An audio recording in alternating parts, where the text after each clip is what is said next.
guys, what's going on? Welcome back to Adeline's Horror World. My name is Adeline, but of course, you guys already know that. So last we left off in my review of Freddy's Revenge, we went over Jesse Walsh's journey as he was slowly being possessed by Freddy Krueger, in what many consider to be the black sheep of the Nightmare on Elm Street franchise. I personally don't, but that's just my opinion. Today, however, we're going over a major fan favorite of the series. It's what many consider to be the greatest film of the entire franchise, and one of the greatest horror sequels to date.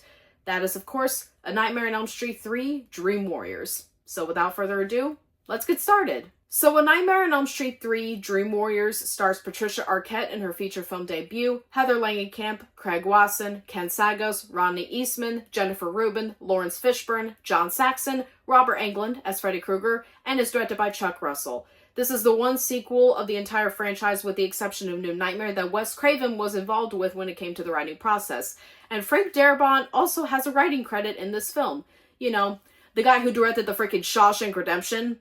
Oh, and he's the guy who created the Walking Dead TV series, but we don't talk about that. 6 years after the events of the first film, the last remaining children on Elm Street have been so badly affected by their nightmares involving Freddy Krueger that they have taken the most extreme measures in order to escape him. As a result, they wind up as patients in Westin Hills Psychiatric Hospital, being seen as troubled kids with suicidal tendencies. However, their situation rapidly changes when Nancy Thompson is hired as a staff member of the hospital, and she is the only person that believes them. As they work together to try to stop Freddy again, they discovered that they each have a power that they can use in their dreams, and they create a plan to use them against their nemesis. But as Freddy begins to pick them off one by one, they become desperate and have to work fast in order to end it all before it's too late. So while Freddy's Revenge was financially successful at the box office, grossing $30 million against a budget of just $3 million, the critics gave the film pretty harsh reviews despite the cult following it has gained since then.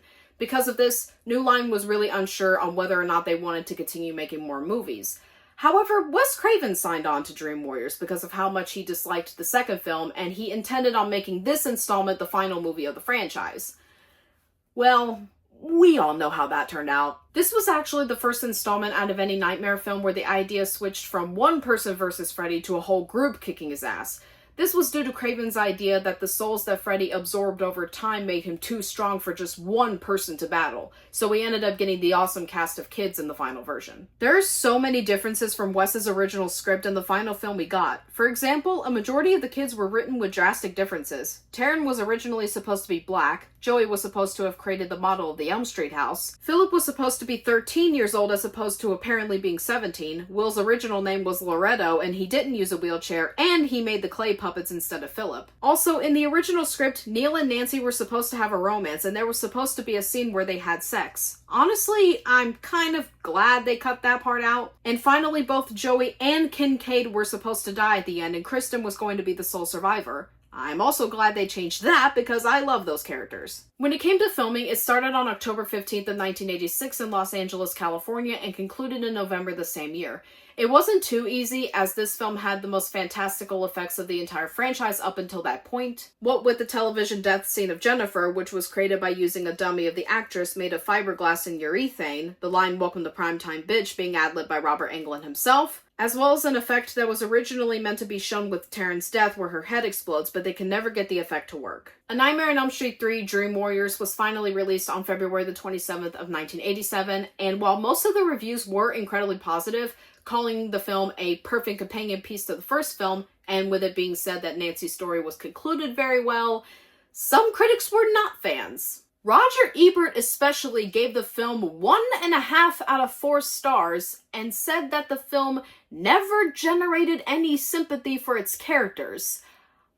I'm sorry, Ebert, rest in peace, truly, but I'm fairly certain that he watched a completely different film than we did.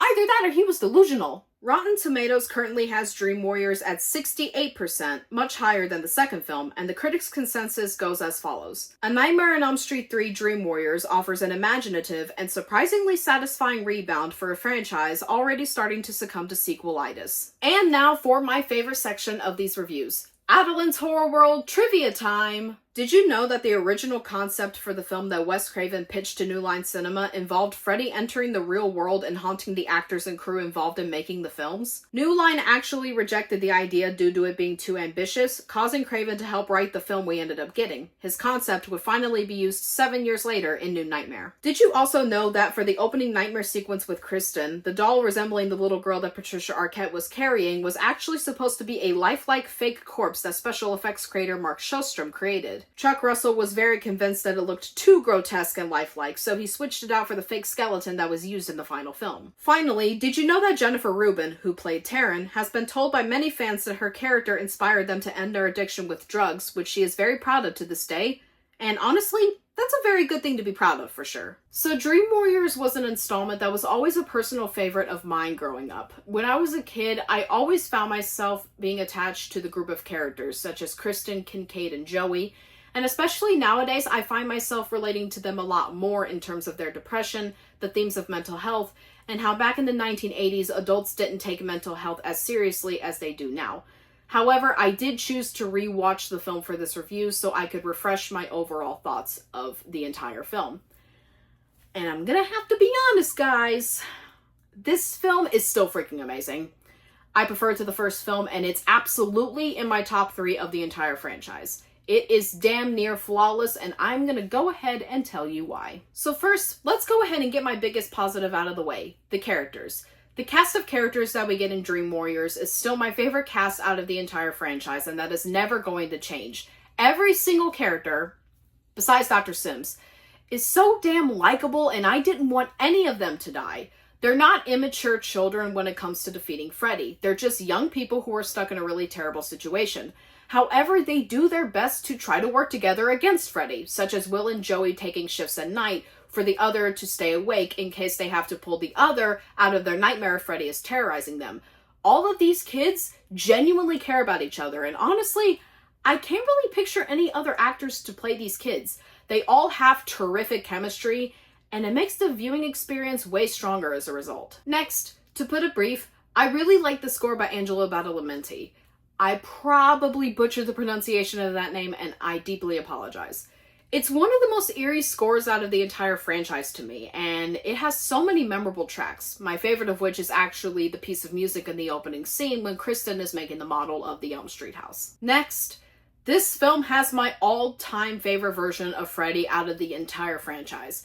Chuck Russell found a brilliant way to balance both the horrific tendencies of Freddy's character and his absolutely hilarious one-liners. What's wrong, Joey?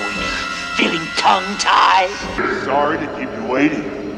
Perhaps if there was more of me to spread around. Freddy still has many moments throughout the film where he's really messed up, such as when he kills Philip 30 minutes in with the tendons coming out of his arms and legs like a puppet, but he's also darkly comedic at times, such as with Jennifer's death, which might be my favorite death out of the entire franchise. This is it, Jennifer. Your big break in TV. Welcome to prime time, bitch. Next, the acting in this film is really great. For her film debut, Patricia Arquette does a terrific job at playing Kristen with a fierce vulnerability that makes her instantly likable. Heather Langenkamp is a lot better as Nancy in this one, though she still has a few iffy line deliveries here and there. Craig Wesson is also a highlight of the film for me when it comes to his vulnerability over how helpless he is when it comes to saving the kids.